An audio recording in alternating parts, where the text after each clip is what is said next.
Hi everyone, this is Jason Zach from Nathaniel School of Music. In this tutorial, we are going to learn various methods to ornament a melody line.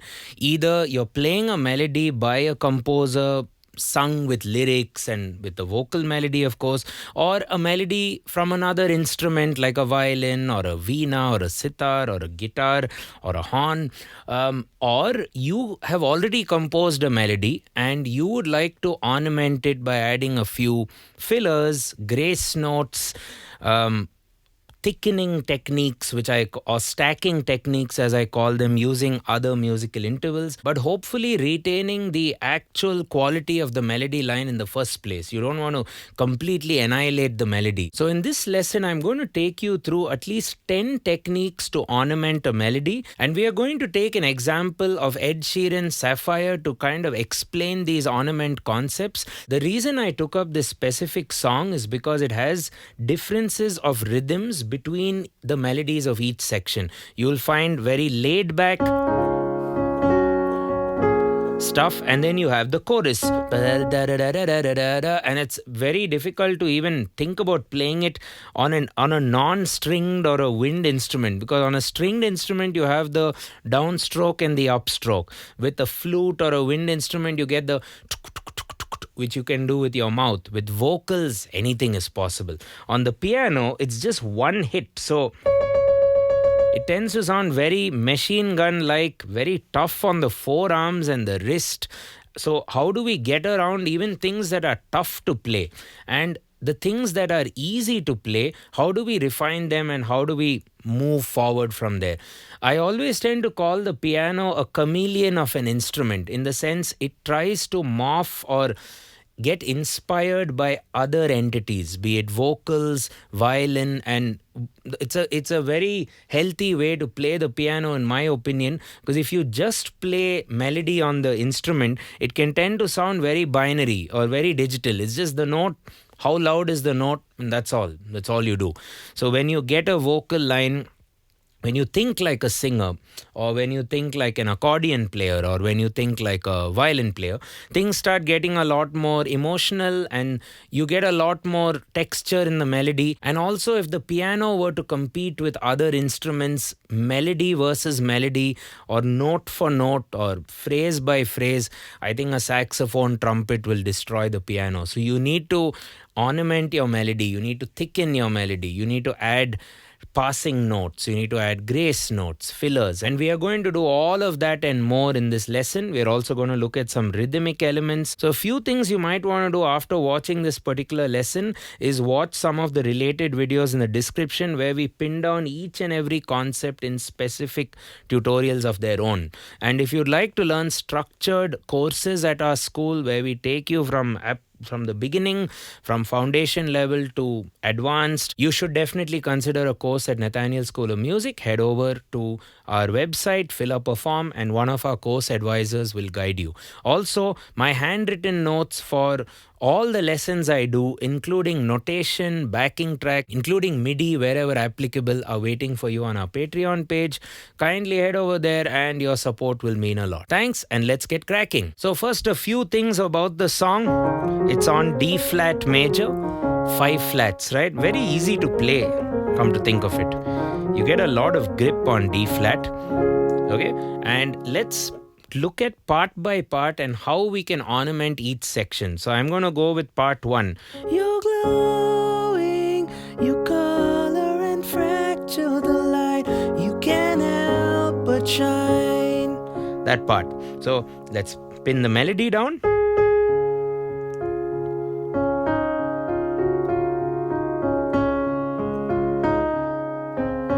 Play along with me. Get your keyboards out. You can pause the video and play along.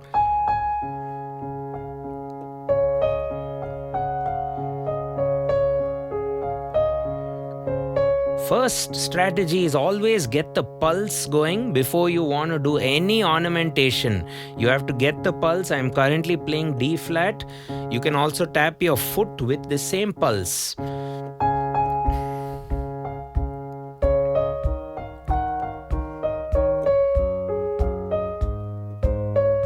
Okay, that's a tune. Slowly. You color the fracture Okay.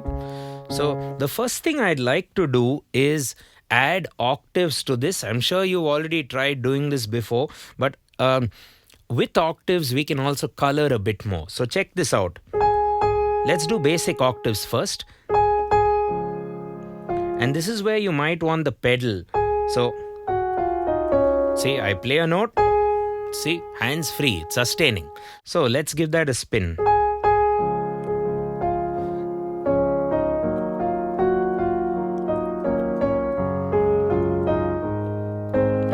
So that's your basic octaves, and I'm just supporting with some triads in the song. I think is just one chord, but I'm just moving around.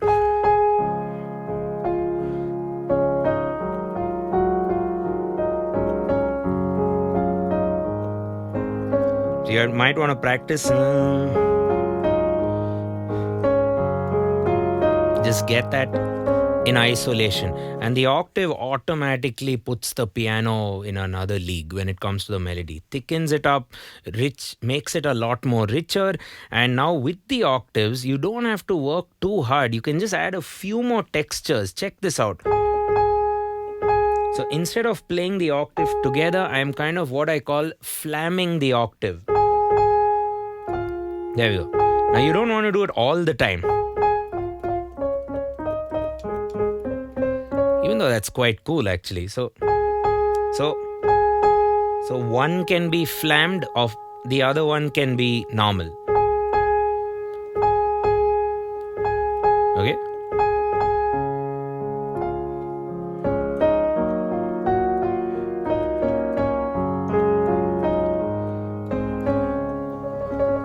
You can even flutter the octave.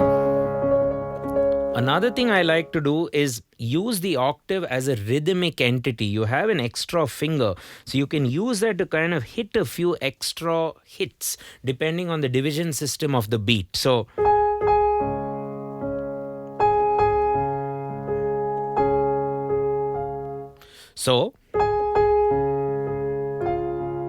see?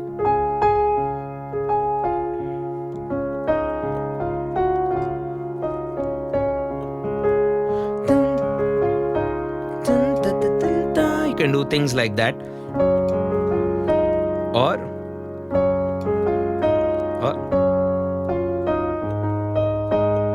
you can isolate the main melody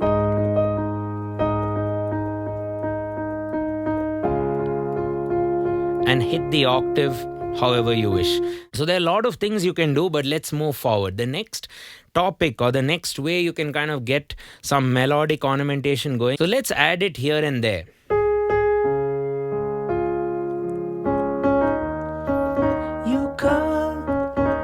You color and fracture the light. So instead of going to E flat on its own, you go via the D flat. See? So you might want to practice the scale.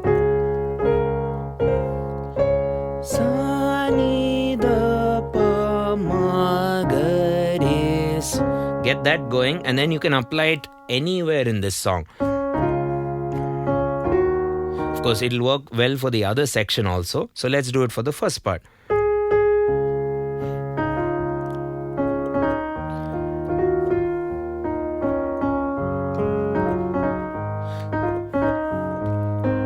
Now this is where you want to be very careful with the sustain pedal. I told you use the pedal for the octaves, but don't use it while you're doing grace notes and all the filler stuff. Otherwise,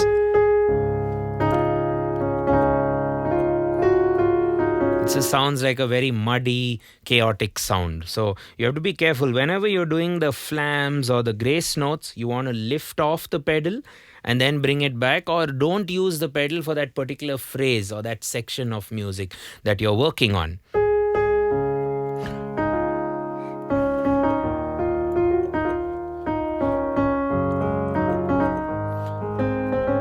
See, I did it almost all the place.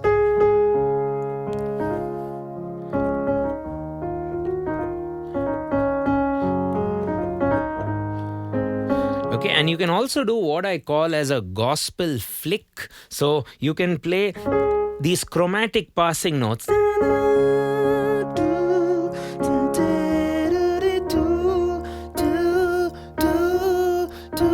Very common on a violin or a harmonium. You do this.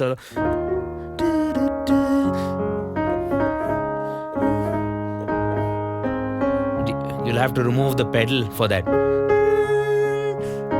So let's do grace notes with the flicks.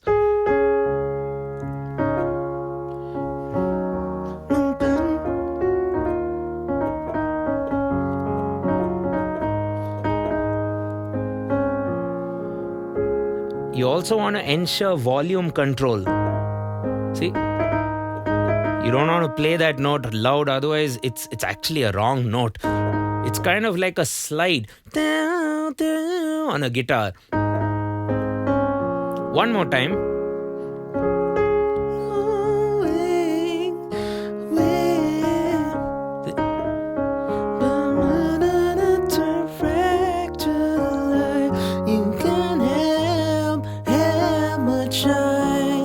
It's kind of a thing a vocalist would anyway do naturally. Have but shine, have but shine. Repeat.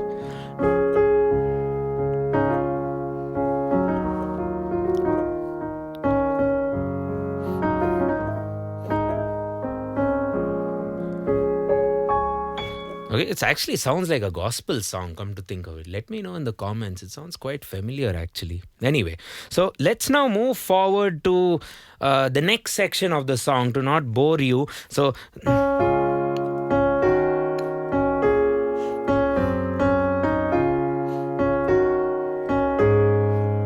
okay, let's work out the melody.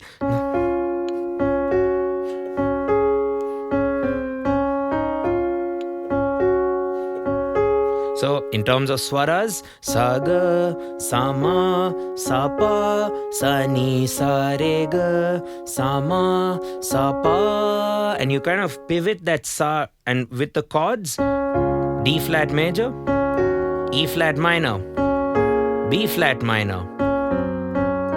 I like that F sharp, makes it very Lydian. D flat, E flat. And you end on the F sharp as opposed to A flat, which is the traditional dominant. Gives a very open-ended add 9 sound. So together, your face, your eyes, exploding like fireworks in the sky. And it then takes you to the chorus. So the first thing I'd like to do is do some stacking of notes. So since this melody is easy, you can stack up very quickly. So the first stacking note could be the root and the fifth. They work with everything you will ever play. So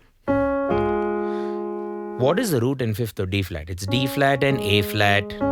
So with every melodic note, I'm going to stack with the scale's root or the scale's fifth, which is D flat or A flat. And the stacking note can be above or below. Usually you can start with below and then try with above.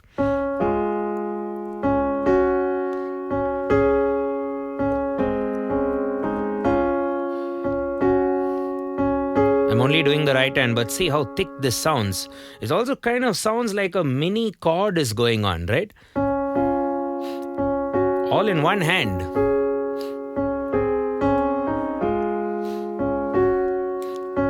And very easy to do. You don't have to stack on every note. Wherever you feel there's an emphasis. So words like lights, face and eyes as opposed to the and your and another your. So the lights, your face, your eyes, exploding like fireworks in the sky. All the important words in the lyric. And check this out. I can also stack up the fifth on top. So even if it's above, it works.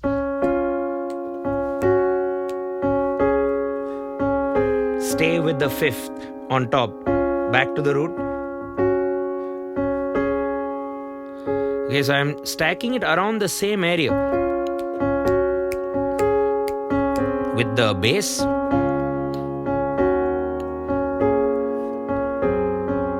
So you don't even need chords now to play. I'm just playing single notes here and the stacking stuff sounds good. So this is where the piano is adding value to the music.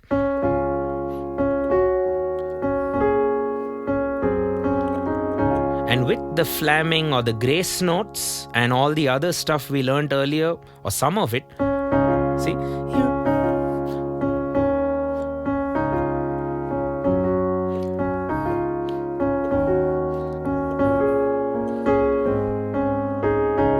There we go.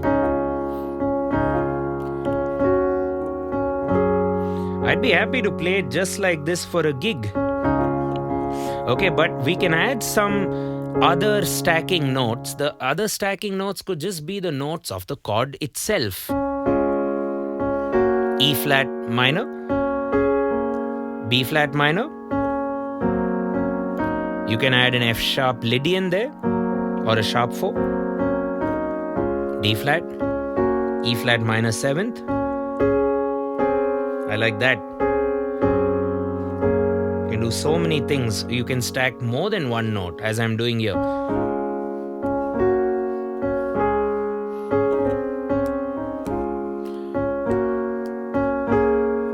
Okay.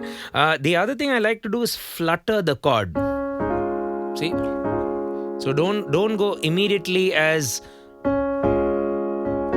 stack. So you're doing a grace note and then landing on the chord.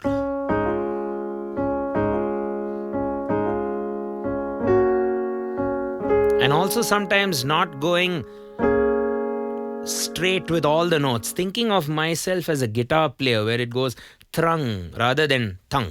So that's easy or normal. Instead you can do like that. Sounds a lot more soulful.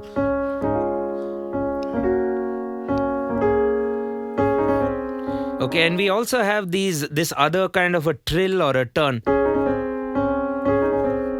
So that's a little bit of that's a common tool used in almost every culture. In Western music, in Bach songs, it's there. All the way to Indian folk music, it's there, So I think that'll be a nice thing. So you can call that a double turn or an appoggiatura or something. Let me know what that is in the comments. So putting it together with stacking, with that ta, let's see how it sounds.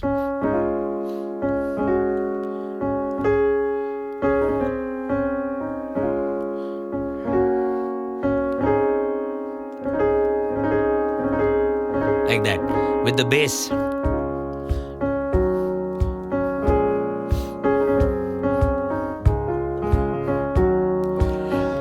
And since I'm already playing with so many notes, might as well get some rhythmic techniques going. So if you think of a folk groove like ding, ding, ding, ding, ding, ding, ding, try and get a bit of those ornaments or those textures onto your piano. So check this out.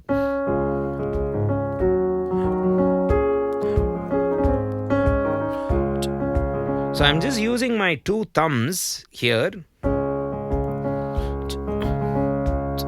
and trying to get this rhythm going.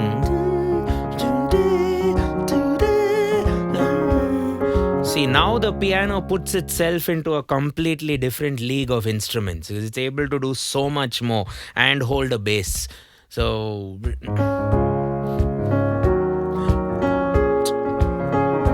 I'm just thinking of that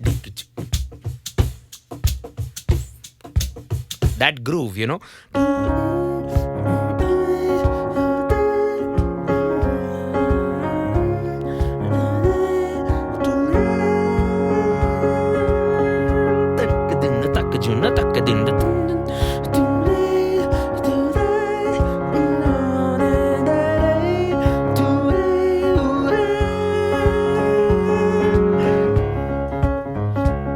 We can continue this groove into the next section, of course. However, just one more thing. You can also stack thirds, but thirds which are not close to each other, spread thirds.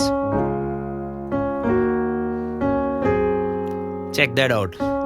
Sounds very good on the piano when you spread out your thirds. So, this is my target F. Its third is A flat, but I won't play it above.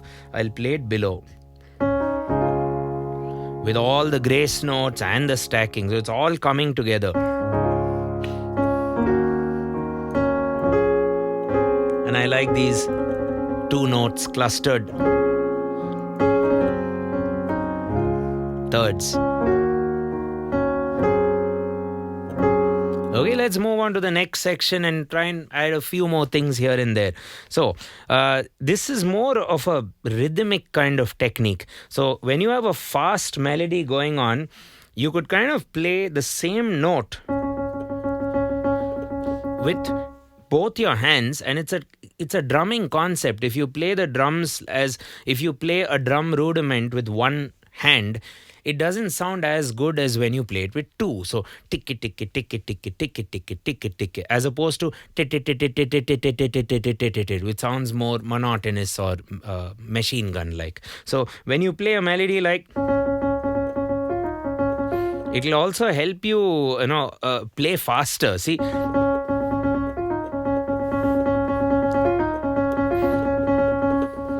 now you can get into the guitar territory.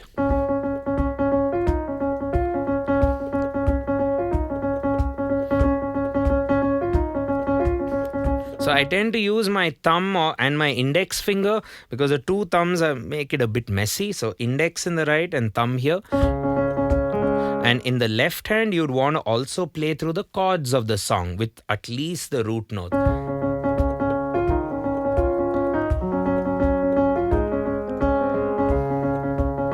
So that's D flat, E flat, G flat, A flat.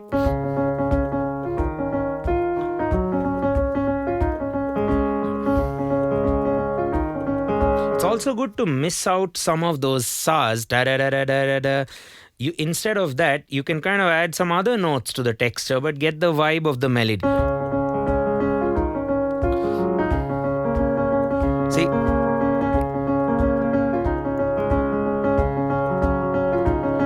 So now you're focusing on harmony as well as the original rhythmic pattern of the melody. No harmony with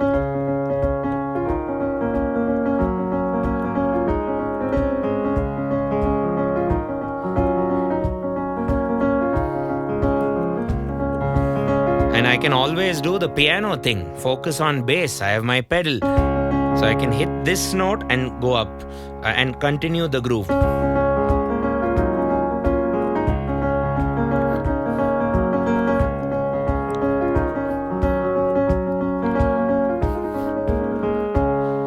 Okay, the other thing is you can add some fillers between notes. So the thing I like to do a lot is pentatonic based fills. So you go on the pentatonic scale, sa re ga pa da sa, and go either up, down, or you can go in stacks. For example,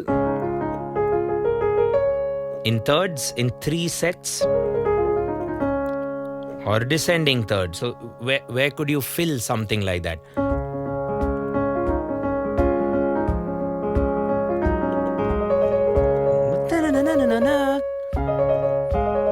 Slowly.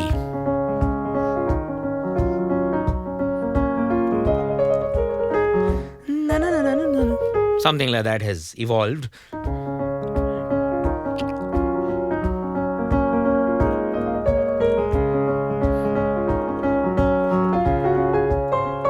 Another nice filler for piano is to just suddenly bring in an octave, so it makes a huge statement. So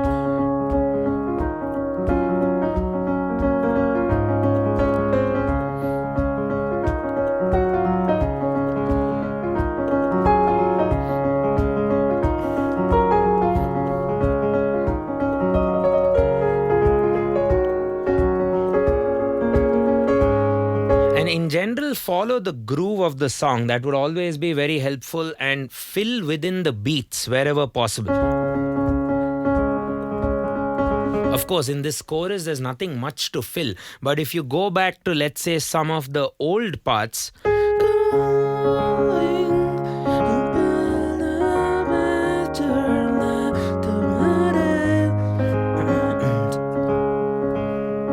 because anyway you have the stacks going on, you have octaves, you have so many extra notes that you're bringing to the party.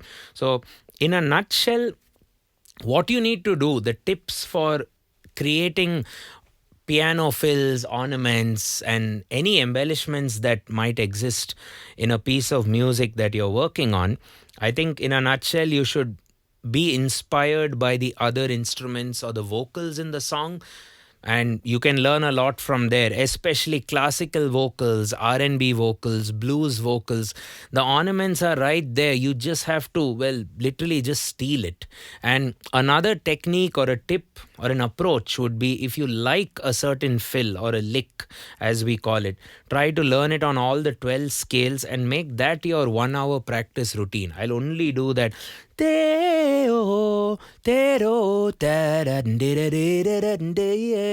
Whatever that might be, you're going to try and do that on all 12 scales. You're also needing to train your ear to understand it on all the 12 scales, or keys rather. And last but not least, whenever you're ornamenting, don't just look at playing notes, look at playing grooves. Follow the drums, follow the percussion. I see a lot of people doing these fancy, these long arpeggios. We can also do that in another lesson. Let me know in the comments. But that's not very groovy. I've come from a more groovy perspective because this is a very catchy modern pop song. So if you play the fast running arpeggios, is it even needed, is the other question, right? So anyway, so these are some pointers. We've used all the 3 sections of this song. Maybe one more is missing, but it's okay. And we've figured out some fillers, we figured out some ornaments, embellishments, octaves, stacking, rhythmic grooving techniques, and whatnot. So you might want to get my notes on Patreon. That'll help you organize your thoughts better for this lesson. And also, if you'd like to learn music in a structured manner, do consider a course at Nathaniel School of Music. You can package a semester just the way you want it. Reach out to our course advisor as soon as possible. Cheers, and I will catch you in the next one.